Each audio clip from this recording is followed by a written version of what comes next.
காந்தியோட கொலை வழக்குல சம்பந்தப்பட்ட வீர சாவர்கரையும் கொண்டாடுறீங்க. இது பாஜகவுக்கு நீங்க இப்படி பேசுறவங்களுக்கு இது முரணா தெரியுங்க.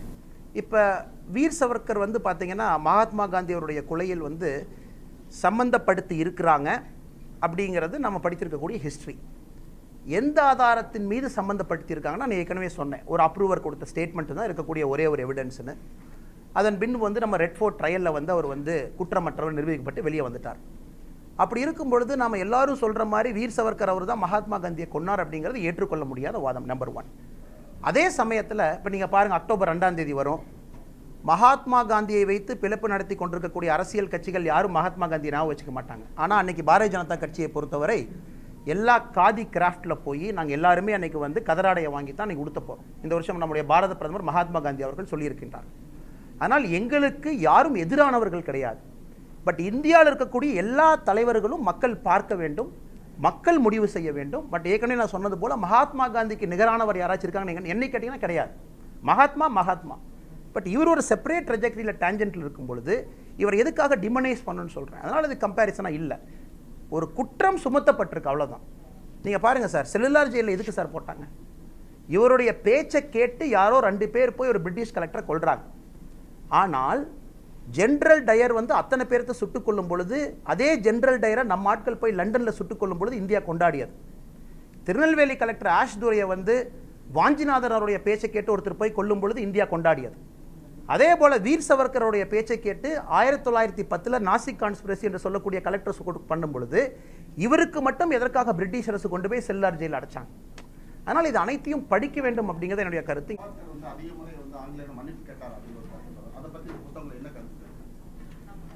ஆனால் இப்போ வந்து குறிப்பாக நம்முடைய தமிழக ஊடக நண்பர்கள் அல்லது தமிழகத்தில் இருக்கக்கூடிய பேச்சுகள் பார்த்தீங்கன்னா வீர் சவர்கர் அப்படின்னு வந்தாவே இமிடியேட்டாக பேசுகிறது வந்து ஆங்கிலேயர்கிட்ட மன்னிப்பு கேட்டவர் தானே வீர் சவர்கர் அப்படின்னு உடனே வந்துடும் அது.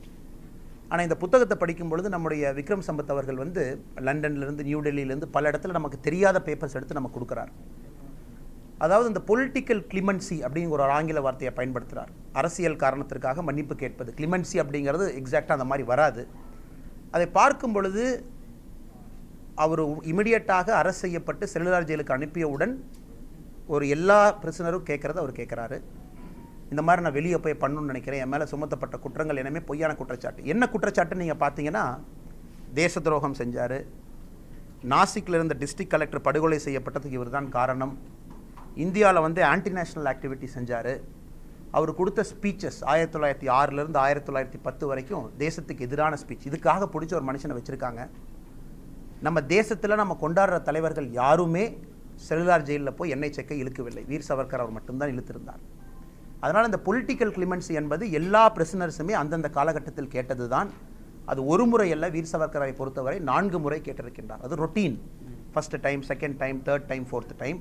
3வது முறை இவர் கேட்கல, இந்தியாவில் இருக்கக்கூடிய அரசியல் தலைவர்கள் இன்க்ளூடிங் அம்பேத்கர் அவர்களும் கேட்டாங்க, வீர் சவர்கர் அவரை ஜெயிலிருந்து வெளியே விடுங்க, கொண்டு வாங்க. காந்திஜி மகாத்மா காந்திஜி அவர்கள் கூட வீர் சவர்கர் அவர்களுக்கு மன்னிப்பு கொடுத்து வெளியே கொண்டு வாங்க அப்படின்னு. என்ன தவறு செஞ்சார், எதற்காக போய் காலாப்பானில் வச்சுருக்கீங்கன்னு அங்கே இருந்து கொண்டு வந்து இந்தியாவில் ரத்னகிரியில் இருக்கக்கூடிய ஜெயிலில் அடைச்சி வச்சிருக்கிறாங்க. 13 வருஷம்னா ரத்னகிரிக்குள்ளேயே இருக்கார். கொஞ்ச நாள் சிறைச்சாலை, கொஞ்ச நாள் வந்து ஒரு பங்களாவில் வந்து பிரிட்டிஷ் பூட்டி வச்சுருக்காங்க, யாரும் பார்க்கக்கூடாது. இதையெல்லாம் ஒட்டுமொத்தமாக எடுத்து பார்க்கும் பொழுது சத்ரபதி சிவாஜி மகாராஜை பற்றி நம்முடைய விக்ரம் சம்பத் அவர்கள் அடுத்த புக்கில் கூட இருக்கும். ஒரு பார்ட் ஆஃப் ஹிஸ்ட்ரி என்ன சொல்லுவாங்கன்னா, சத்ரபதி சிவாஜி அவர்கள் வந்து மன்னிப்பு கேட்டார். யார்கிட்ட மன்னிப்பு கேட்டார்? அவுரங்கசீப்கிட்ட மன்னிப்பு கேட்டார். ஆனால் அதே சத்ரபதி சிவாஜி அவர்கள் வெளியே வந்து மறுபடியும் ஒரு படையை திரட்டி அவுரங்கசீப்பை எதிர்த்து போர் செய்து வென்றிருக்கின்றார். அப்போ நீங்கள் சிவாஜிக்கு என்ன சொல்லுவீங்க? அந்த டைமில் வந்து டாக்டிக்கல்னு சொல்லுவீங்களா, ஸ்ட்ராட்டஜிக்னு சொல்லுவீங்களா? ஏன்னா இந்த புக்கில் வந்து அற்புதமாக சொல்லியிருப்பார் நம்முடைய விக்ரம் சம்பத் அவர்கள். பல இடத்துல அந்த எண்ணெய் செக்கை இழுக்கும் பொழுது அவரே தன்னுடைய உயிரை எடுத்துக்கொள்ள வேண்டும், சூசைடு பண்ணிக்கணும் அப்படின்னு சொல்லிட்டு நம்ம விக்ரம் சம்பத் அவர்கள் சொல்லியிருப்பார். வீர் சவர்கர் அவர் வந்து நினச்சிருக்கார், இந்த கொடுமையை வர நம்ம செத்துறலாம், எதுக்கு நாம் இந்த கொடுமையை அனுபவிக்கணும். பட் ஒரு முறையும் கூட ஜெயிலில் இருக்கிறத விட ஜெயிலிருந்து வெளியே வந்து ஏதாச்சும் வேலை செய்ய முடியுமா அப்படிங்கிறது அவருடைய தாட்டாக இருந்துச்சு. ஜெயிலிருந்து நம்ம சும்மா இருக்கிறத விட வெளியே வந்து ஏதாச்சும் செய்யலாமான்னு. அந்த பொலிட்டிக்கல் கிளிமன்சிங்க அதை அப்படி தான் பார்க்கணும். 2வது, எனது ரொம்ப முக்கியமான கேள்வி தமிழ்நாடை பொறுத்தவரை மக்களுடைய புரிதலுக்காக. அவர் வந்துட்டார், அவருக்கு வந்து ஒரு ஸ்டாண்டர்ட் டாக்குமெண்ட் கொடுக்குறாங்க. இந்த டாக்குமெண்ட்டில் நீங்கள் கையெழுத்து போடணும், நீங்கள் அப்பாலஜி கேட்கணும், ஒரு டாக்குமெண்ட் கொடுக்குறாங்க. அந்த டாக்குமெண்ட்லேயே பார்த்தீங்கன்னா 2 விதமான கருத்துக்கள் இருக்கிறது. வீர் சவர்கர் அவர்கள் ஒரு மிகப்பெரிய ஒரு விஷயத்தை, ஒரு டாக்குமெண்ட்டை எழுதி அந்த ஜெயிலர்கிட்ட கொடுக்குறாரு. இந்த காரணத்திற்காக என்னை வெளியே விடுங்கன்னு சொல்லிட்டு ஜெயிலர் சொல்கிறாரு, இல்லை ஸ்டாண்டர்டாக இருக்கக்கூடிய டாக்குமெண்ட்டில் தான் நீங்கள் கையெழுத்து போடணும். வீர் சவர்கர் சொல்கிறார், அப்படி இருந்தால் நான் கொஞ்சம் மாற்றத்தை செய்ய விரும்புகிறேன் அப்படின்னு. அப்படி இருக்கும் பொழுது சிறு மாற்றம் தான் செய்ய வேண்டும் என்று அப்போது அவருக்கு என்ன சொல்லப்படுதுன்னா, அதாவது இந்தியா இந்த மாதிரி இருக்குது, நான் நல்ல முறையில் பேசிஃபிஸ்ட் முறையில் நான் நினச்சதை அடைய நினைக்கிறேன், அதுக்காக வெளியே அலோவ் பண்ணுங்கள், நீ உள்ளே வச்சு பூட்டாதீங்கன்னு வீர் சவர்கர் எழுதுகிறார். ஆனால் ஃபைனலாக ஒரு சைன் போட்ட பத்திரத்தில் பார்த்தீங்கன்னா, நான் செய்த தவறை ஒப்புக்கொள்கின்றேன், என்னை வெளியே விடுங்க, என்ன இந்த மாதிரி செய்ய மாட்டேன் அப்படின்னு இருக்குது. இது எல்லாருமே நான் உங்களை நான் சொல்கிறது நம்புங்க, நீ ஏற்றுக்குன்னு நான் சொல்ல. ஒரு ஹிஸ்ட்ரியை பொறுத்தவரை, சரித்திரத்தை பொறுத்தவரை பல மனிதர்கள் பல கோணத்திலே பேசுவதை நாம் கேட்க வேண்டும். அதுதான் முக்கியம், ஓப்பன் மைண்டில். அதற்கப்புறம் அந்த சரித்திரத்தை பார்க்குறவங்க அவங்க முடிவு செய்யணும், நமக்காக யாரும் முடிவு செய்யக்கூடாது. டெல்லியில் ஒரு ஏசி ரூமில் உட்காந்துட்டு ஒருத்தர் முடிவு செய்யக்கூடாது, இதுதான் வீர் சவர்கர். ஸோ நான் சொல்வது சரி என்று இருந்தாலும் கூட இது என்னுடைய கோணம், நான் படித்த புத்தகங்கள், நான் படித்த வீர் சவர்கர், நான் பார்த்த டாக்குமெண்ட்டு. அதே போல் ஒரு தமிழனும் கூட, தமிழர்கள் என்றால் நமக்கு தெரியும், அதிகமாக படிப்பவர்கள், வேறு கோணத்திலே ஒரு விஷயத்தை பார்ப்பவர்கள். ஆனால் வீர் சவர்கரை படிச்சுட்டு உங்கள் ஓன் ஒப்பீனியன் நீங்கள் மேக்கப் பண்ணுங்கள். இங்கே யாருமே அவர் இப்படித்தான் சொல்ல நான் விரும்பவில்லை. என்னை பொறுத்தவரை வீர் சவர்கர் அவர்கள் இப்படி இருந்த ஒரு மனிதர். நீங்கள் இண்டிபெண்ட்டாக படிங்க. ஸோ இருக்கிற வீர் சவர்கர் அவருடைய புத்தகத்தில் the most authentic, probably the best புக்குன்னு பார்த்தா நம்முடைய விக்ரம் சம்பத் அவர்களுடைய 2 புத்தகம் மட்டும்தான். பொதுவாக நம்மளுடைய வரலாறுகளில் ரொம்ப வீரமிகுந்த ஒரு வரலாற்றுகளை தான் நம்ம பார்க்குறோம். வீரபாண்டிய கட்டபொம்மன், அதே போல் பகத்சிங் முதற்கொண்டு இந்த மன்னிப்பாக்குன்றது ஒரு பெரிய ஒரு விஷயமா தான் அவங்க இது பண்ணுறாங்க. ஆங்கிலேயர்கள் அப்படிதான் எதிர்க்கிறாங்க.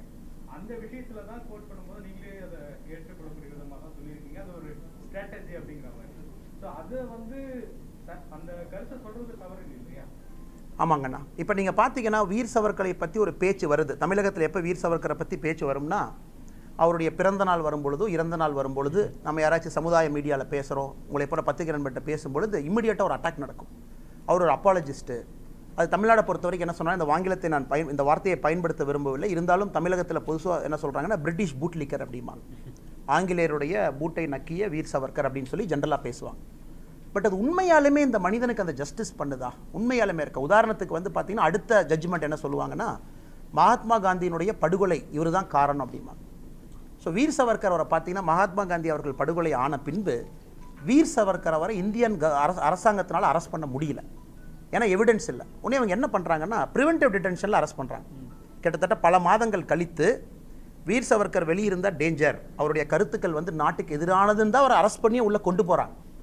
அதற்கப்புறம் பல மாதங்கள் கழித்து வீர் சவர்கர் மேலே ஒருத்தர் அப்ரூவர் ஆகிட்டார். அதாவது 37 கேசஸ் ஒரு மனிதர் மேலே இருக்குது. ஆர்ம்டு ராபரியிலிருந்து அவர் பண்ணாத குற்றங்கள் கிடையாது. அந்த பாட்ஜே அப்படிங்கிற மனிதர் ஒரு அப்ரூவராக மாதிரி சொல்கிறார். ஆமாம், வீர் சவர்கர் ஜெயிச்சுட்டு வாங்கன்னு கை காட்டினார். யாருக்கு சொன்னார்னா, நாதுராம் கோட்சேக்கு சொன்னார், அப்தேக்கு சொன்னார். அவங்க 2 பேரும் சொன்னதை நான் பார்த்தேன் அப்படின்னு. அந்த ஒரே ஒரு அப்ரூவர் ஸ்டேட்மெண்ட் இப்போ நீங்கள் பார்ப்பீங்க. இப்போ அப்ரூவர் ஸ்டேட்மெண்ட் அப்படிங்கிறது இந்தியன் எவிடன்ஸ் ஆக்டில் இப்போ இருக்கிற காலகட்டத்தில் ஏற்றுக்கொள்ள முடியாது.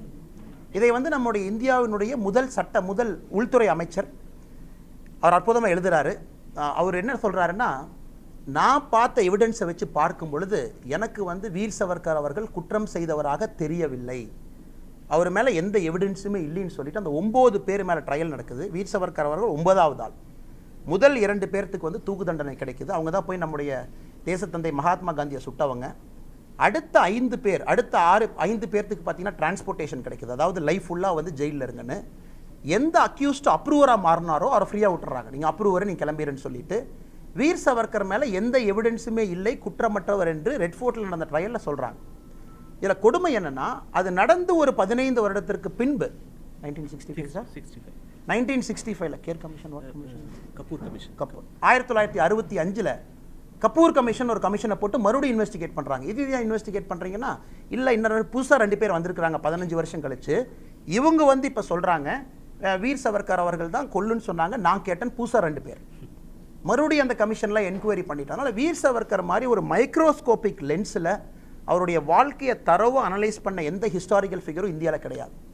அதாவது இப்போ மகாத்மா காந்தி அவர்களுடைய வாழ்க்கையை நம்ம எடுத்துக்கிட்டால் கூட, சவுத் ஆப்பிரிக்காவில் ஒரு வாழ்க்கை, இந்தியாவில் ஒரு வாழ்க்கை, நமக்காக வாழ்ந்தவர். அவருடைய வாழ்க்கையை கூட இந்த அளவுக்கு நம்ம பிச்சு பார்க்கல. பட் வீர் சவர்கர் வாழ்க்கையை அந்த அளவுக்கு பிச்சு பார்த்துருக்கோம். ஒரு லெட்டர், ஒரு ரைட்டிங் எல்லாமே. அதனால் நான் உங்களுக்கு ஒரு இந்த சமுதாயத்தினுடைய உங்களை போன்ற ஒரு சாதாரண மனிதனாக கேட்பது, ஓப்பன் மைண்டடாக படிப்போம். நமக்கு ஏற்றுக்கொள்கின்ற மனிதனை ஏற்றுக்கொள்வோம். பட் ஓப்பன் மைண்டட்னஸ் ரொம்ப முக்கியம். இப்போ தமிழனை பொறுத்தவரை எந்த விஷயமாக இருந்தாலும் கூட மைண்டை ஓப்பன் பண்ணி படித்தனால தான் தமிழர்கள் என்ற உலகம் ஃபுல்லாக நமக்கு பெயர் இருக்குது. அதை செய்ய தவறி விட்டோமோ வீர் சவர்கர் அவருடைய வாழ்க்கை அப்படின்னு நினைக்கும் பொழுது தான் கொஞ்சம் மனசு கஷ்டமாக இருக்கிறது. இப்போ நீங்கள் பார்த்தீங்கன்னா நம்முடைய இப்போது பொலிட்டிக்ஸ் பேச வேண்டாம் அப்படிங்கிறக்காக, ஆனால் நீங்கள் பார்த்தீங்கன்னா மகாத்மா காந்தி அவர்களை பொறுத்தவரை அவருடைய இடத்திற்கு வருவதற்கு யாருமே தகுதி இருக்கா அப்படின்னு நான் சொல்ல விரும்பலை. தனிப்பெரும் தலைவர் மகாத்மா காந்தி அவர்கள் இறந்த பின்பு நம்முடைய ஆர்எஸ்எஸை பற்றி பார்த்தீங்கன்னா அடுத்து அது இன்னொரு செப்பரேட்டாக ஒரு செஷன் வச்சு புக் எழுதணும். அதில் வந்து சொல்லியிருப்பார் நம்முடைய கோல்வால்கர்ஜி, அந்த டைமில் ஆர்எஸ்எஸ்னுடைய தலைவர் சொல்லியிருப்பார், இந்த பூமியில் வாழ்ந்த ஒரு மகத்தான மாபெரும் மனிதனை கொண்டிருக்கின்றார்கள், இது ஏற்றுக்கொள்ள முடியாதுன்னு சொல்லியிருப்பார். அப்படி தான் அவருடைய லெட்டர் இருக்கும். ஏன்னா ஒரு ஜென்ரலாக பேச மாட்டார். மகாத்மா காந்தி அசாசினேஷனுக்கு அப்புறம் ஒரு லெட்டர் எழுதுனா அதை சொல்லியிருப்பார். மகாத்மா காந்திக்கு ஈக்குவல் அண்ட் கம்பேரிசன் யாரும் கிடையாது என்னை பொறுத்த வரைக்கும். ஆனால் வீர் சவர்கர் அவருடைய வாழ்க்கையை பார்த்தீங்கன்னா இது ஒரு தனி டேஞ்சன்ட், தனி ட்ரெஜெக்டரி, இது ஒரு தனி பாதை. அதுதான் இந்திரா காந்தி அம்மையார் சொல்லியிருப்பாங்க. வீர் சவர்கர் அவர்கள் இறந்தவுடன் இந்திரா காந்தி அவங்க சொல்லியிருப்பாங்க, இதை போன்ற ஒரு நாட்டுப்பற்று மிக்கவர், இதை போன்ற ஒரு மாமனிதர் இறந்தது இந்தியாவுக்கு பெரும் இழப்பன். இப்போ நம்ம இந்தியாவை பொறுத்த வரைக்கும் என்ன சொல்கிறாங்க, 1 2 3 4 அப்படின்னு ரேட் பண்ணுறோம். தேவை கிடையாது. இப்போ நீங்கள் ஒரு சாப்பாடு சாப்பிடும்போது பொரியலும் நல்லாயிருக்கு, சாம்பார் நல்லாயிருக்கு, தயிர் நல்லாயிருக்கு, ரசமும் நல்லா இருக்கும் பொழுது இந்த பொரியல்னால தான் இந்த சாப்பாட்டுக்கு அழகுன்னு சொன்னாலும் ஏற்றுக்கொள்கிறேன். எல்லோரும் சேர்ந்து கூட்டாகத்தான் இருக்கிறனால தான் இந்த சாப்பாடு அழகுன்னு சொல்கிறத ஏற்றுக்கொள்கிறேன். ஸோ வீர் சவர்கரை பொறுத்த வரைக்கும் யாரும் ஈக்குவல் அண்ட் கம்பேரிசன் செய்யவில்லை. மகாத்மா காந்தி மகாத்மா, அதனால தான் மகாத்மாங்கிற பேரே அவருக்கு இருக்குது. பட் வீர் சவர்கரை டிமோனைஸ் பண்ண வேண்டாம். அவர் ஒரு கட்டத்தில் அடைச்சு இப்படிப்பட்ட மனிதர் என்று சொல்ல வேண்டாம். ஓப்பன் மைண்டில் படித்து நாம் முடிவெடுத்துக்குவோம் இப்படிப்பட்ட மனிதரை வரணும்.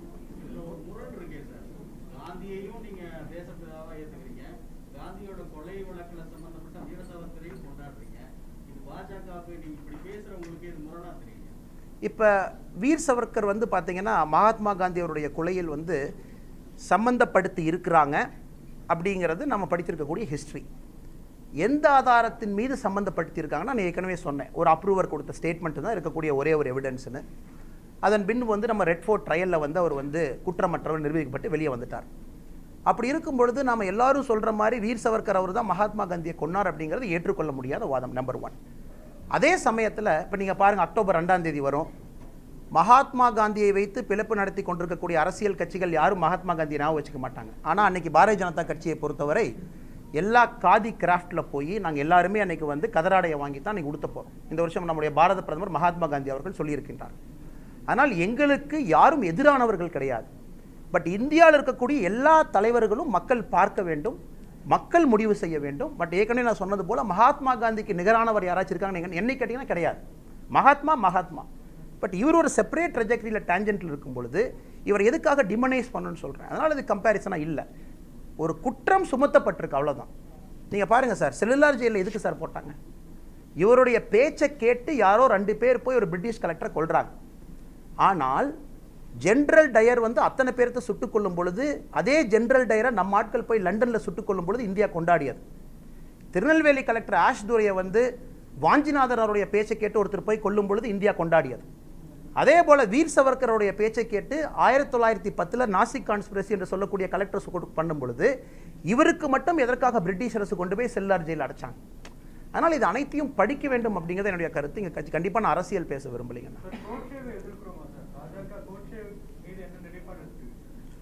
கோட்சேவை பொறுத்தவரை அதில் நிச்சயமாக அவர்தான் குற்றம் செய்தவர், மாபெரும் குற்றத்தை செய்தவர், அக்யூஸ் நம்பர் 1. அவரே தான் அந்த குற்றத்தை செய்தார். மிக மிக தவறான ஒரு முன்னுதாரணம் மட்டுமல்ல, நம்முடைய நாட்டினுடைய மிக முக்கியமான உன்னதமான அற்புதமான தலைவரை கொன்றதற்கு கோட்சே அவர்களுக்கு வந்து எப்போதும் கூட காலத்தில் மன்னிப்பு கிடையாது. ஸோ பாஜகவை பொறுத்தவரை, எல்லோரையும் பொறுத்தவரை, உங்களை பொறுத்தவரை, என்னை பொறுத்தவரை கோட்சே என்பது மிகப்பெரிய தவறை செய்திருக்கின்றார். மிகப்பெரிய தவறு. எதுவுமே செய்யாத மகாத்மா காந்தி அவரை கொண்டே சுட்டது. கடைசியில் கூட பார்த்தீங்கன்னா மகாத்மா காந்தி அவர்கள் வந்து என்னை பார்க்கின்ற மக்கள் கூட போலீஸ் ரெஸ்ட்ரிக்ஷன் போடக்கூடாது, எல்லாரும் ஃப்ரீயாக வந்து பார்க்கணுங்கிறக்காக மகாத்மா, இப்போ பார்த்தீங்கன்னா ஒரு சாதாரண கார்பரேட்டரை சுற்றி 10 போலீஸ் இருக்கிறான்.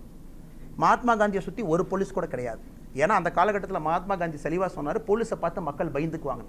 அதே கோட்ஸே பயன்படுத்தி இவர் சொன்ன மாதிரி போகாத ஊருக்கு வழி தேடி 20 நாள் ஒரு பிளானை போட்டு அந்த கன் இட்டாலியிலேருந்து சுற்றி வந்த ஒரு கன்று அதை தூக்கிட்டு வந்து அவரை போய் சுடும்பொழுது கூட மகாத்மா காந்தி கூட வந்த அந்த பெண்ணை வந்து பிடித்து தள்ளிவிட்டு பண்ணியிருக்காங்க. ரொம்ப கோழைத்தனமான ஒரு செயல்.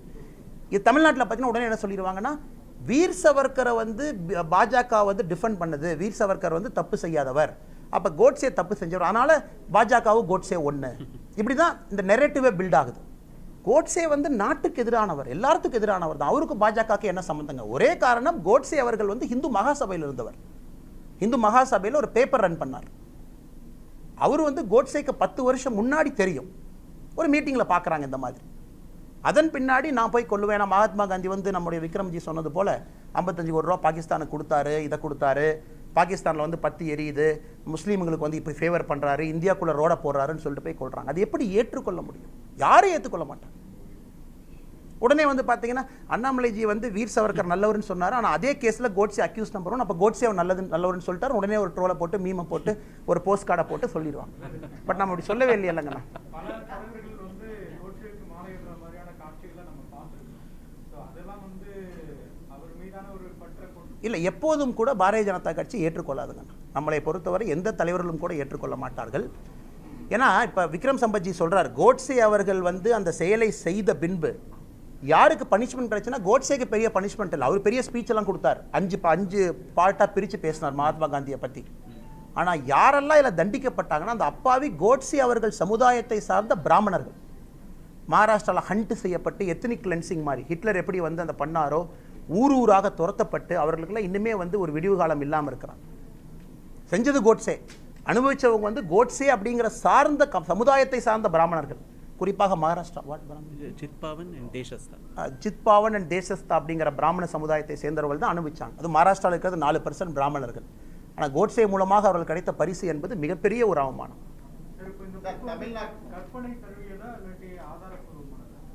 ஆனால் விக்ரம் சம்பத் அவர்களை பற்றி எத்தனை பேர்த்துக்கு தெரியும் எனக்கு தெரியல.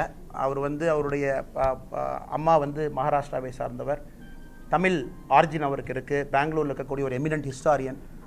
ராயல் ஹிஸ்ட்ரி சொசைட்டி லண்டனுடைய RHSனுடைய ஃபெலோஷிப்பாக இன்னைக்கு கொடுத்துருக்காங்க. இது வந்து இந்தியாவில் இருக்கக்கூடிய மிகப்பெரிய ஹிஸ்டோரியன் ஒரு 2-3 பேருக்கு கிடச்சிருக்கலாம். அதில் வந்து விக்ரம் சம்பத் அவர் ஒன்று. நான் ஏற்கனவே சொன்னது போல் இவர் எங்கே கூட ஒரு ஃபேன் பாய் மாதிரி இவர் தான் பேசலை. ரொம்ப அக்யூரேட்டாக எழுதியிருக்கார். கோட்ஸே அவருடைய காலத்தை அற்புதமாக வர்ணனை செஞ்சிருக்காரு, ஹிஸ்டாரிக்கல் பேக்கிங் கொடுத்துருக்காரு, எவிடன்ஸ் கொடுத்துருக்காரு. பட் ஒரே பிரச்சனை என்னென்னா ஒரு 400 பேஜுக்கு மேலே இந்த புக் இருக்குது. இதனுடைய முதல் பாகமும் 400 பேஜுக்கு மேலே இருக்குது, கிட்டத்தட்ட 800 புக்கு. இது பார்த்தீங்கன்னா இந்த புக்கு எங்கூடவே ஒரு 20 நாளாக ட்ராவல் பண்ணிகிட்டு இருக்கு. நான் போகிற இடத்துக்குலாம் வருது, ஒரு நாள் கூட திறக்க முடியல. இன்றைக்கி நம்ம வர்றோம், பேசலாம் அசிங்கமாக போயிருமேன்னு சொல்லிட்டு இதெல்லாம் அவசரமாக படிச்சுட்டு வந்த ஒரு விஷயம். அவசரமாக எனக்கு தெரிஞ்ச நான் கோட்ஸே அவர்களுடைய நம்முடைய வீர் சவர்கர் அவர் எழுதின டிரான்ஸ்போர்ட்டேஷன் ஆஃப் லைஃப் அப்படிங்கிற மை லைஃப் அப்படிங்கிற புத்தகத்தை நான் படிச்சிருக்கேன் முதல்ல. ஆனால் இந்த புத்தகத்தை இந்த ஈவெண்ட்டுக்கு வர்றதுக்காக படிக்கிறேமே அப்படின்னு சொல்லி இது பார்த்தீங்கன்னா தமிழ்நாடு பாஜகவுடைய SG சூர்யா அவர்கள் வந்து இதனுடைய முதல் புத்தகத்தை தமிழில் டிரான்ஸ்லேட் பண்ணியிருப்பார். முதல் புத்தகம், அதாவது 1883 1924 வரை. அற்புதமான புத்தகம், அற்புதமான தமிழ் டிரான்ஸ்லேஷன். அதை கூட நம்ம படிக்கலாம். கண்டிப்பாக 2வது புக்கு வேகமாக தமிழ் டிரான்ஸ்லேஷன் ஆகணும்னு நான் நினைக்கிறேன். கடைசி கேள்வி எடுத்துக்கலாங்கண்ணா, ஏன்னா புக் எழுதுனது அவரு. 11,000 பக்கம் சார்ஜ் ஷீட் போட்டிருக்காங்க அந்த மகாத்மா காந்தி படுகொலை. எந்த அடிப்படையில் வந்து இவரை சாவர்கரை வந்து அவங்க வந்து குற்றமற்றவங்க ரிலீஸ் பண்ணாங்க? அது இந்த புத்தகத்தில் இருக்கு. எந்த கண்டென்ட்? ஏன்னா 11,000 பக்கம். இது கண்டிப்பாக நல்ல கேள்விங்கண்ணா. அது நிறைய பேருக்கு சொல்லணும். சொல்கிறதுக்கு விக்ரம் சம்பத் அவர்கள் தான் சரியான ஆள். பட் தமிழ் இருக்கிறனால நானே பேசுகிறேன். ஆனால் இது வந்து பார்த்தீங்கன்னா இமிடியட்டாக கொலை செய்யப்பட்ட பின்பு இந்த புத்தகத்தில் பார்த்தீங்கன்னா மிக தெளிவாக இருக்கும். ஹிஸ்ட்ரி என்ன சொல்லுதுன்னா, டெல்லி போலீஸ்க்கும் பாம்பே போலீஸ்க்கும் கோஆர்டினேஷனே கிடையாது. அதாவது ஜனவரி 20ஆம் தேதி மகாத்மா காந்தியை கொல்றதுக்கு ஒரு குண்டு போடுறாங்க. மதன்லால் பகவா அவரை போய் போலீஸ் பிடிச்சிடுறாங்க. உள்ளே மதன்லால் பகவா கூட அந்த 2 மெயின் அக்யூஸ்ட் போகிறாங்க. யார் உண்மையாலுமே மகாத்மா கொன்னாங்களோ அந்த 2 பாவிகள் போகிறாங்க. அவங்களாம் போய் ரயில்வே ஸ்டேஷனில் ஒளிஞ்சிருக்காங்க. அந்த மதன்லால் அவங்க முன்னாடி கடந்து போகிறாங்க. அப்போ கூட மதன்லால் காட்டி கொடுக்கல. அப்போ காட்டி கொடுத்துனா அப்பயே அரெஸ்ட் பண்ணுறாங்க 10 நாளைக்கு முன்னாடி. பிடிக்கும் பொழுது அவன் மதன்லால் கொஞ்சம் இன்புட் கொடுக்குறான். பாம்பேயில் இந்த மாதிரி ஒரு பேப்பரில் எடிட்டராக இருக்கார், அவர் தான் என்னை கூட்டிகிட்டு வந்தார். இவங்க பாம்பே போலீஸ்ட்டை ஃபோன் பண்ணி செக் கூட பண்ணல. அது எல்லாமே அந்த சார்ஜ் ஷீட்டில் இருக்கும். அதன் பின்பு பார்த்தீங்கன்னா மகாத்மா காந்தி அவர்கள் வந்து ஒரு அற்புதமான தேசத்தந்தை கொலை செய்யப்படும் பொழுது கிட்டத்தட்ட ஒரு பெரிய கன்ஃபியூஷன் என்னென்னா, கொலை செஞ்சுட்டு அந்த 2 பேர் அங்கேருந்து ஓடி போய் ஒரு டெல்லியில் இருக்கக்கூடிய லாட்ஜில் தங்குறாங்க.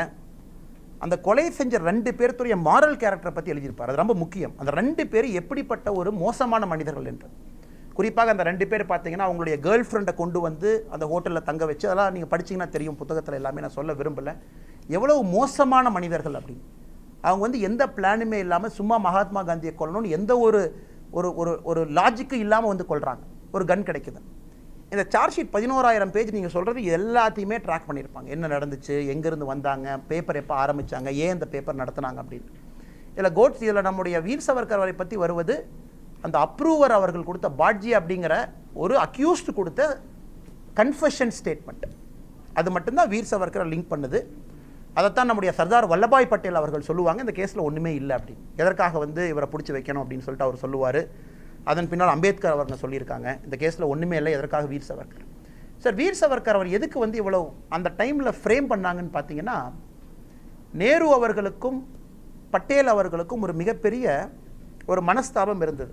காந்திஜி இறந்த அன்னைக்கு அந்த மனஸ்தாபத்தை சரி பண்ணுறக்காக பட்டேலை கூப்பிட்டு பேசுகிறாரு. பட்டேல் அவர்கள் சொல்கிறாங்க, நான் வந்து இந்த மந்திரி சபையிலேருந்து வெளியே வந்துடுறேன், எனக்கு வந்து நேரு அவர்களோட இருக்கிறக்கு எனக்கு பிடிக்கலின்னு சொல்லி சொல்கிறார். மகாத்மா காந்தி என்ன சொல்கிறாருன்னா, அடுத்த நாள் நீங்கள் வாங்க நம்ம பேசுவோன்னு சொல்லிட்டுலாம் சொல்கிறாரு. அந்த மனஸ்தாபம் என்னென்னா, அந்த ஹிந்து மகாசபா அப்படிங்கிறது பார்த்தீங்கன்னா பிரிட்டிஷ் அரசு பேச்சுவார்த்தைக்கு அழைக்கிறாங்க 1942. யார் வந்து பேசணும் பொழுது இந்தியாவை பொறுத்தவரை காங்கிரஸ் சொல்லுது நான் தான், முகமது அலி ஜின்னா சொல்கிறாரு முஸ்லீம் லீக் நான் தான். அதாவது ஒரு செக்குலர் பார்ட்டி என்று சொல்லக்கூடிய காங்கிரஸை கூப்பிட்றாங்க, ஒரு முஸ்லீம் பார்ட்டி என்று சொல்லக்கூடிய முஸ்லீம் லீகை கூப்பிட்றாங்க. ஆனால் ஹிந்து மகாசபா என்று சொல்லக்கூடிய இந்த அமைப்பை கூப்பிடல. அப்போ இருந்தால் அந்த டிவிஷன் அப்படிங்கிறது பார்த்தீங்கன்னா 1942 இது பொலிட்டிக்கல் டிவிஷனாக மாறுது. அதை வந்து பயன்படுத்திக்கிட்டாங்க அப்படின்னு தான் நம்ம சொல்லணும். தவறு செய்த அந்த 8 மனிதருமே ரெட் ஃபோர்ட்டில் ஓப்பனாக ட்ரையல் நடத்தி எவிடன்ஸை பார்த்து கொடுக்கப்பட்ட தண்டனை. வீர் சவர்கர் அவர்களை பொறுத்தவரை ஃபேக்ட், ஹிஸ்ட்ரி, அக்யூரசி, டேட்டா வச்சு பார்த்தீங்கன்னா அவர் குற்றம் செய்யாதவர் தான். அதில் எந்த ஒரு மாற்று கருத்தும் கிடையாது. சார், கடந்த நடந்த பாராளுமன்ற கூட்டத்தொடர் சாவர்கர் ஒரு சர்ச்சை நடந்தது. அப்போ மத்திய அமைச்சர் சொல்றாரு வந்து சாவர்கர் வந்து மன்னிப்பு கேட்டதற்கான ஆதாரங்கள் எதுவுமே இல்லை அப்படின்னு ஒரு பதிவு பண்ணியிருக்காங்க. இந்த புத்தகத்தில் மன்னிப்பு கேட்டால் இது எது சரியானதா? ஆனால் இல்லை, அதாவது இங்கே தான் நான் ஏற்கனவே சொன்னேன், பொலிட்டிக்கல் கிளிமன்சி அப்படிங்கிற கடைசி கேள்வி எடுத்துக்கலாம். சாரி, நிறையா பேசிட்டோம். பொலிட்டிக்கல் கிளிமன்சி அப்படின்னு நீங்கள் பார்க்கும் பொழுது இந்த கிளிமன்சி அப்படிங்கிற வார்த்தை வந்து ஒரு ஜெயிலில் இருக்கக்கூடிய கைதிக்கு அரசு கொடுக்கக்கூடிய ஒரு விஷயம். இப்போ நாம் சொல்கிறோம், தமிழ்நாடை பொறுத்தவரை பேரறிவாளன் அவர்கள் வந்து கிளிமன்சி கேட்குறாரு, அது சுப்ரீம் கோர்ட்டில் பெண்டிங் இருக்குன்னு நம்ம பேசுகிறோம். அது ஒரு பெரிய டிஸ்பியூட் நடந்துகிட்ருக்கு. ஏன்னா ஒருத்தர் கேட்குறக்கான ரைட் அவங்களுக்கு இருக்குது, அது என்ன குற்றம் அப்படிங்கிறது அரசு பார்த்து முடிவெடுக்கிறாங்க. அதனால் ஒருத்தருக்கு ஒரு லாஜிக் நம்ம இதில் அப்ளை பண்ண முடியாது. அதை ஒரு முறை அல்ல, 2 முறை அல்ல, 3 முறை அல்ல, 4வது முறையும் அப்ளை பண்ணுறார். 3வது முறையும் போது மகாத்மா காந்தியை சொல்கிறார், வீர் சவர்கர் அவருடைய தம்பிய பிரதர விநாயக் சவர்கரை வந்து நாராயண் ராவ் சவர்கரை வந்து நீங்கள் வந்து வெளியே அலோவ் பண்ணும்பொழுது எதற்காக வந்து வீர் சவர்கர் அலோவ் பண்ணாமல் இருக்கீங்கன்னு மகாத்மா காந்தி கேள்வி கேட்குறார் பிரிட்டிஷ் அரசு. இவங்க என்ன பண்ணுறாங்கன்னா, அதை பிரிட்டிஷ் இன்டர்னல் கம்யூனிகேஷன் பார்த்தீங்கன்னா தெரியாது, அவங்க பேசிக்கிறாங்க வீர் சவர்கரை விட்டால் பெரிய பிரச்சனை, ஆனால் வீர் சவர்கருடைய சகோதரரை விட்டோம்னா பெரிய பிரச்சனை இல்லை, மக்கள் கொஞ்சம் ஏமாந்துருவாங்க அப்படின்னு அவரை வெளியே விடுறாங்க. அப்புறம் வந்து அங்கிருந்து கொண்டு வந்து இங்கே அடைச்சி வைக்கிறாங்க 13 வருஷம். அதனால் நீங்கள் பார்த்தீங்கன்னாங்கன்னா இதை நீங்கள் அப்பாலஜி அப்படிங்கிறது எப்படி சொல்லுவீங்க அப்படின்னு எனக்கு தெரியல. இது ஒரு பொலிட்டிக்கல் கிளிமன்சி.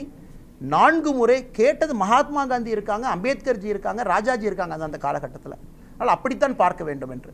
இதுக்கு மணிசங்கரை அவர்கள் சொன்ன கருத்தை தான் ஏற்றுக்கொள்ள முடியாது. அவர் வந்து நேர்மாறாக ஒரு ஒப்பீனியன் எடுக்கிறார். அதாவது செல்லார் ஜெயில் போய் அமைச்சராக இருக்கும் பொழுது அந்த வீர் சவர்கர் இருந்த இடத்துல பிளேக்க வைக்கும்போது மணிசங்கரை பிடிங்கி எரிஞ்சிடறார். அதற்கு அவர் சொன்ன காரணம் அப்படிங்கிறது எந்த விதமான ஒரு ஹிஸ்டாரிக்கல் பேக்கிங் இல்லாமல் பேசுகிறார். நம்ம அதை தான் வேத வாக்க எடுத்துக்கிறோம். பட் நீங்கள் அந்த புத்தகத்தையோ எவிடன்ஸோ பார்க்கும் பொழுது எந்த சம்பந்தமும் இல்லை என்று தான் நமக்கு தெரிய வரும். அண்ணே ஒரே ஹிஸ்டரி கிளாஸ் எடுக்கிற மாதிரி இருக்கிறேன் போதும். ஹெச் ராஜா அண்ணன் நம்ம நினைக்கிற மாதிரி அற்புதமான ஒரு மனிதர். அது ஒரு வார்த்தை தவறாக வந்திருக்கலாம், அதற்கு ஒரு காரணம் கூட சொல்லியிருக்கார். பிரஸ்டியூட் நான் சொன்ன வார்த்தைக்கு இது அர்த்தம் இல்லைன்னு சொல்லிட்டு. பட் ஓவரால் எங்களுடைய கருத்தை நீங்கள் எடுத்தீங்கன்னா பாரதிய ஜனதா கட்சியை பொறுத்தவரை ஜேர்னலிஸ்ட்டுக்கு மிகப்பெரிய மரியாதை, மிகப்பெரிய அங்கீகாரம் கொடுக்கக்கூடிய கட்சி பாரதிய ஜனதா கட்சி. நாங்கள் உங்களை வந்து எப்பவுமே அரசியல் லாபத்திற்கு பயன்படுத்த மாட்டோம். நீங்கள் சொல்கிற ஜென்யூன் கிரிட்டிசிசம் எடுத்து எங்களை மாற்றிக்கொள்வதற்கு முயற்சி செய்து கொண்டிருக்கின்றோம். அதே சமயத்தில் நீங்கள் நல்ல விஷயங்கள் எப்போ சொல்கிறீங்களோ எங்களை தோள் தட்டி பாராட்டும் பொழுது அதையும் ஏற்றுக்கொள்கின்றோம். இதுதான் நீங்கள் கேட்ட கேள்விக்கான பதிலுங்கன்னா, எங்களை போல் பிரஸ்ட்டை என்கேஜ் பண்ணுற எந்த அரசியல் கட்சி நீங்கள் பார்க்க மாட்டீங்க. எவ்வளோ கேள்விகள் கேட்குறீங்க, எவ்வளோ விஷயங்கள் கேட்குறீங்க, எல்லாத்தையுமே நாங்கள் நல்ல விஷயமாக தான் எடுத்துக்கிறோம். நீங்கள் சொல்கிறதுலேருந்து எங்களுக்கு சில ஐடியா கிடைக்கிது. ஓகே, இந்த மாதிரி மக்கள் நினைக்கிறாங்க, இந்த மாதிரி ப்ரெஸ்ஸில் சொல்கிறாங்கன்னு. அதனால் அந்த சர்ச்சைக்கு இப்போயே முற்றுப்புள்ளி வைத்து விடுவோம். ஹெச் ராஜான்னு அற்புதமான மனிதர். ஒரு வார்த்தையை வந்து நம்ம தவறாக புரிந்திருக்கலாம், அவர் சொல்ல டிபேட்டபிள், அதை விட்டுறலாங்கன்னா அதற்கு அவரே எக்ஸ்பிளனேஷன் கொடுத்துருக்காரு. பாரதிய ஜனதா கட்சி சார்பாக அதிகாரப்பூர்வமாக நான் உங்களுக்கு கொடுத்துருக்கேன். அதனால் இந்த மேட்டரை வந்து க்ளோஸ் பண்ணிடுவோம்.